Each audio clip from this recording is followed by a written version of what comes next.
The world's changing. Some of the threats we're facing today we might not have imagined a few decades ago, specifically terrorism, whether it's organizations like ISIS or cyber warfare. Our next guest believes no threat is worth taking lightly. He's written a book called The New Terrorism, How to Fight It and Defeat It. Van Hipp, good morning. Mary, it's great to be with you this morning. What do you explore in the book? Let's start there. Yes, my book, The New Terrorism, How to Fight It and Defeat It, really looks at the totality of the threats to America and the things that we need to do to keep this country safe. And again, I also look at how we pay for these things without going broke. In dealing with ISIS, which relationships or partnerships are you encouraged by at the moment? I really do believe that what has happened recently with King Abdullah, for example, a moderate Muslim who has stepped up to the plate to take the fight to radical Islam, presents the United States with a tremendous opportunity.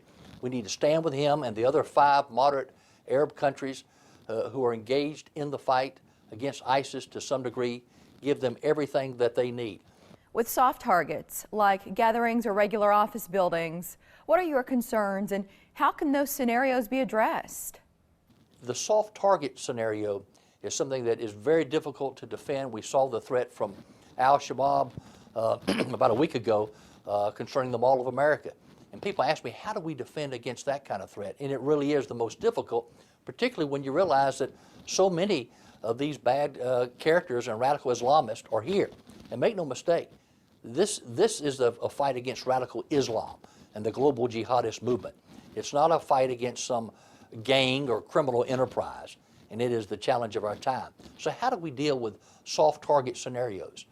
One of the things that I call for in my book, The New Terrorism, is the establishment of a true situational awareness hotline, completely separate from 911 calls, where people out there in Main Street America, out there in rural America, wherever, if they see something that's suspicious, that they know just doesn't make sense, they can immediately text a photo of what's going on to a central database where we would have analytical tools to connect the dots, do the analysis, and respond rapidly.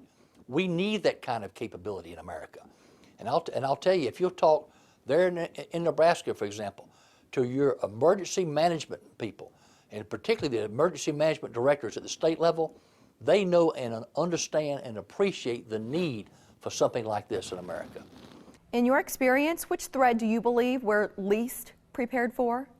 Of all the threats, the one that we're probably, and I say this in the book, we're the most unprepared for is the cyber threat to America. And we distinguish between different types of attacks. It's almost like death by 1,000 hacks. It's costing this country hundreds and hundreds of millions and billions of dollars in loss of intellectual property, but also radical Islamists are trying to sabotage and take down our financial institutions. And we list a number of countermeasures that we need to take, one of which the CIA, the National Security Agency, tell us we need 20 to 30,000 true cybersecurity experts. We've only got 1,000. We need national security scholarships for young people, our best cyber science majors, computer science majors in college. We need to do what it takes to keep this country safe.